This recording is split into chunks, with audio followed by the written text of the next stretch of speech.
Hello Hasbro fans, this is Sep for Destroyers back again with yet another Star Wars action figure review. And this time taking a look at another custom figure, and it is Clone Trooper Tup from the Umbara arc in Star Wars The Clone Wars Season 4. That's been his only appearance so far actually, the Umbara arc. And it was, he's a fairly decent character. It was a pretty cool new clone to see.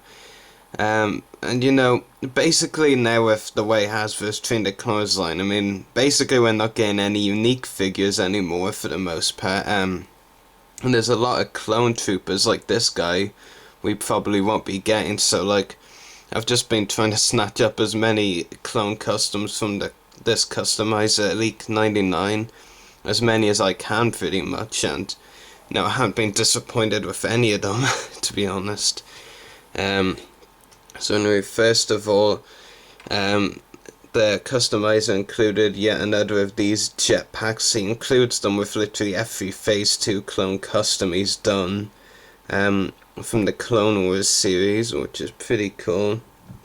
It's excellent if you want to actually customize your own jetpacks to make them suit another legion, because like this is grey, so it would really go with the wolf pack. But like you can, I have like then I don't know 6 or 7 of these jetpacks, and I swap if I customize them into some other colors for some other clone legions like the 212 and 501st.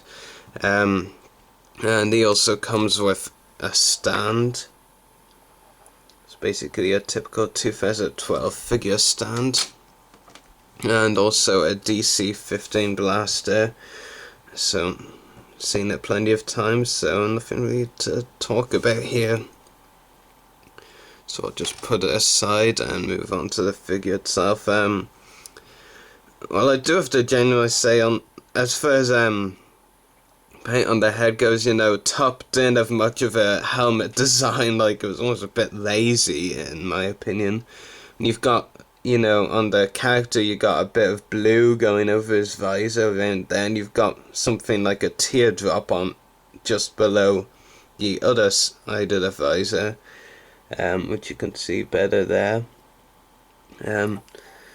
Yeah, there wasn't really much to his helmet design, just a blue line going around both ways, and that teardrop, if you want to call it a teardrop, because it kind of looks like it.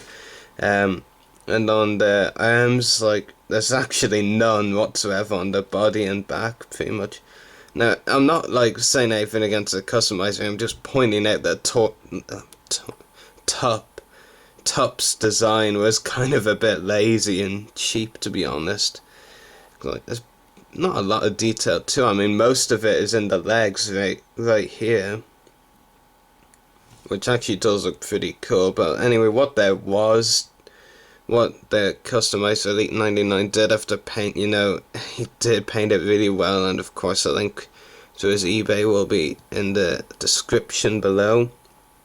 And the arms, there is some good detail on the arms as well, kind of like a bigger teardrop on his shoulder.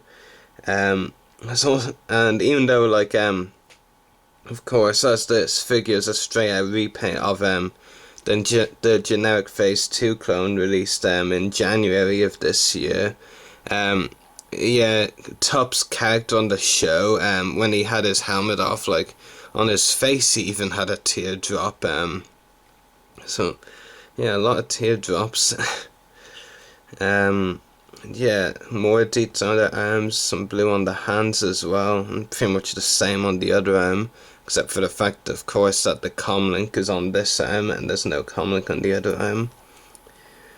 But yeah, pretty well detailed for sure, and well customized for what there was to do, really. Articulation, ball jointed head, ball hinged shoulders and elbows, except this elbow wants to be a pain in the you know what. Swivel wrist, swivel waist, swivel hips and ball hinged knees, and no ankles. Like I said, it's an exact repaint of the generic Phase 2 clone released as part of the Clone Wars line in January of this year, 2012. So I'll just end with zoom in on the head. So, yeah, some really nice details for sure. So yeah, pretty cool. So of course I don't give figures ratings. I don't give figures customized by someone else ratings because, you know, I'd be more like criticizing the figure for the lack of ankles rather than the customizer's job. So really all I can do is like go through the custom details on it and how they turned out. And yeah, this one turned out really well in my opinion. Very happy to have Clone Trooper top of any sort in my collection. You know, if Hasbro do eventually release Clone Trooper top, I might not need to get it because this one is pretty good as it is, to be honest. The only way I'd be forced to buy an official Hasbro version of top is if it actually came with a removable helmet, but Hasbro doesn't seem to be doing removable helmets in the Clone Wars line anymore, so that would be pretty unlikely. Anyway, I hope you've enjoyed this review, so may the force be with you and happy hunting.